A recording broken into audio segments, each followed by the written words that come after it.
পিঠে খেতে মন চাইলে ঝটপট মুগ ডাল দিয়ে এই মালপোয়া তৈরি করে দেখুন। ভাবতেই পারবেন না মুগ ডালের এই মালপোয়া এতটা টেস্টি হয়।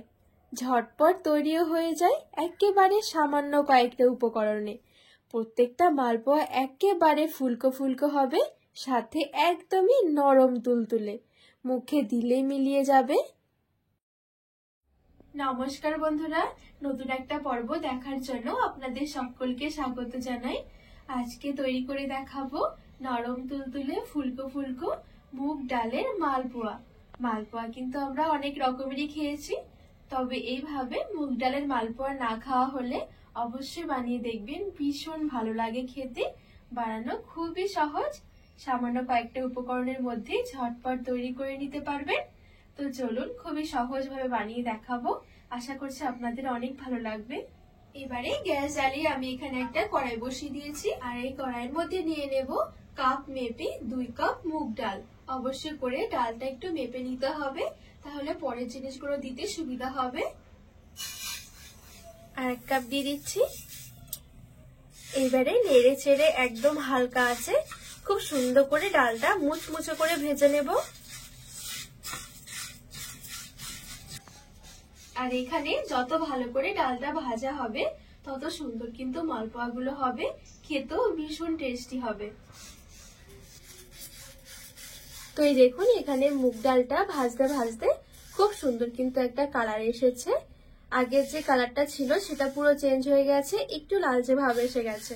খুব বেশি গ্যাসের আঁচটা বাড়িয়ে ভাজলে কিন্তু মুগ ডালটা উপর থেকে কালার আসবে, ভেতরে মুচমুচে হবে না।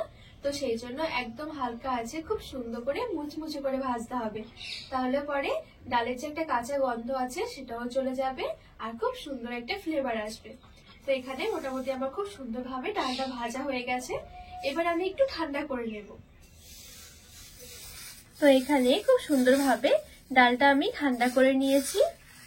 এবারে এদিকে নিয়েছি একটা মিক্সির জার। তো এবারে মিক্সির জারের মধ্যে আমি ডালটা নিয়ে নেব।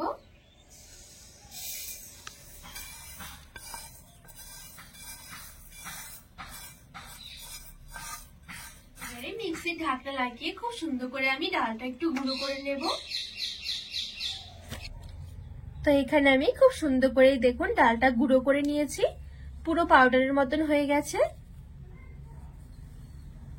এবারে একটা বাটির মধ্যে চালনি দিয়ে ডালের গুঁড়োটা একটু চেলে নেব।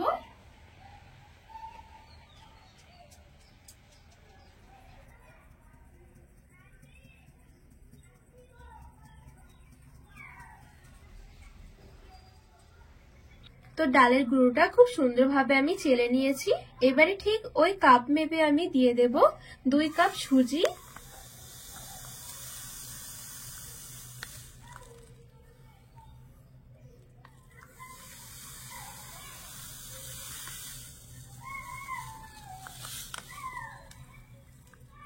আর ঠিক একই কাপ মেপে আমি দিয়ে দেব 2 কাপ ময়দা। ময়দার পরিবর্তে চাইলে কিন্তু চালের গুঁড়ো দিয়েও করতে পারেন।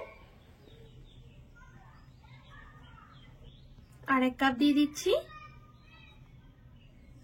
আর ঠিক ওই কাপ মেপে 2 কাপ দিয়ে দেব চিনি।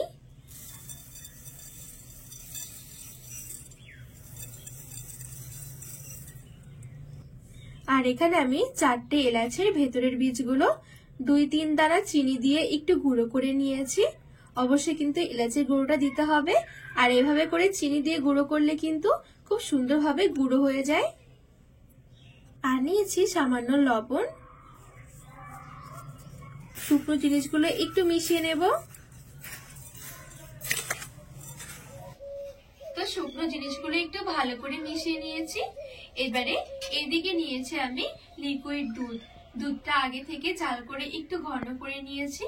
যদি হাতের কাছে দুধ না থাকে তাহলে কিন্তু গুঁড়ো দুধ জলে গুঁড়ো দিতে পারেন, বা জল দিয়েও করতে পারেন, তবে দুধটা দিয়ে করলে কিন্তু একটু টেস্টটা ভালো আসে।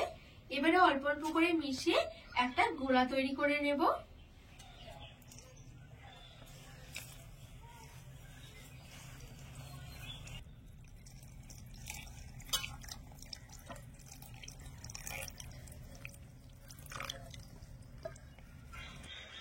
তো এখানে আমি অল্প অল্প করে লিকুইড দুধ দিয়ে খুব সুন্দরভাবে একটা গোলা রেডি করে নিয়েছি। খুব বেশি পাতলা করা যাবে না, যেহেতু আমি এখানে গোটা চিনি দিয়েছি, চিনিটাও গলে জল হবে। আর এখানে দেখুন খুব বেশি কিন্তু আমি পাতলা করিনি, আবার কিন্তু খুব বেশি মোটাও রাখিনি। আর যেহেতু এখানে আমি সুজি দিয়েছি, সুজি একটু ফুলবে, তো পরে যদি আবার লিকুইড দুধ লাগে সেক্ষেত্রে পরে আবার দেব।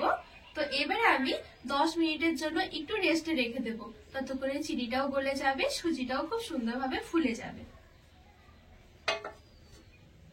তো এখানে আমি 10 মিনিটের মতন রেস্টে রেখে দিয়েছি।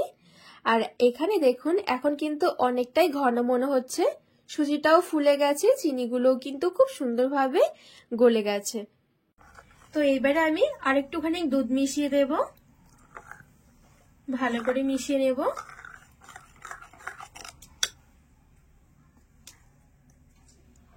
আর এখানে কিন্তু এই গোলাটা খুব বেশি পাতলা হবে না, আবার কিন্তু খুব বেশি মোটাও নয়, ঠিক আমরা যেরকম মালপোয়া তৈরি করতে গেলে যেরকম গোলা তৈরি করি ঠিক সেরকমই করতে হবে। তো এই দেখুন ঠিক এরকম একটা গোলা রেডি করতে হবে, না খুব বেশি পাতলা না খুব বেশি একটা ঘন। যখন এই গোলাটা রেডি হয়ে যাবে তখন এরকম একটা আঙ্গুল নিয়ে একটু চোবালেই দেখবেন আঙ্গুলটা কিন্তু খুব ভালোভাবে কোট হয়ে যাচ্ছে, তার মানে বুঝতে হবে যে গোলাটা খুব সুন্দরভাবে রেডি হয়েছে। এবারে কড়াই বসিয়ে কিছুটা তেল গরম করে নেব মালপোয়া ভাজার জন্য।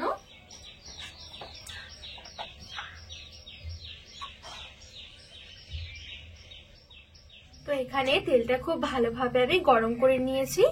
এবারে গ্যাসের আঁচটা মিডিয়ামে রেখে দেব। এবারে এখানে একটা বাটি হাতা নিয়েছি, হাতার ঠিক 1 হাতা মতো আমি নিয়ে নিচ্ছি। এবারে একদম হালকা হাতে মাঝখান দিয়ে দেব।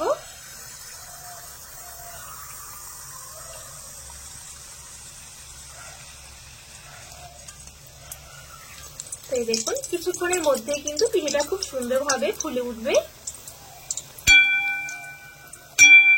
উপরে দিয়ে এভাবে করে একটু তেল ছিটকে দেব।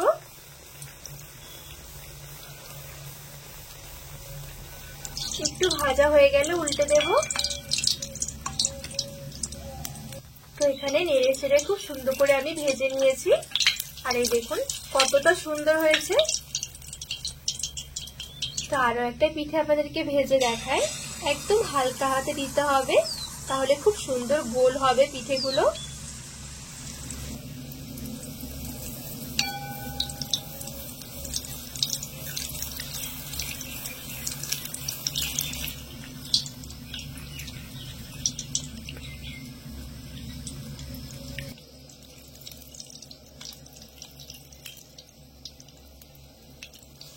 তো দেখুন কত সুন্দর হয়েছে পিঠে।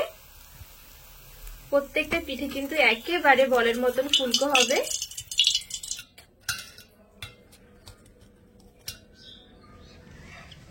গ্যাসের আঁচটা কিন্তু মিডিয়াম থেকে লো আঁচের মাঝামাঝি রাখতে হবে।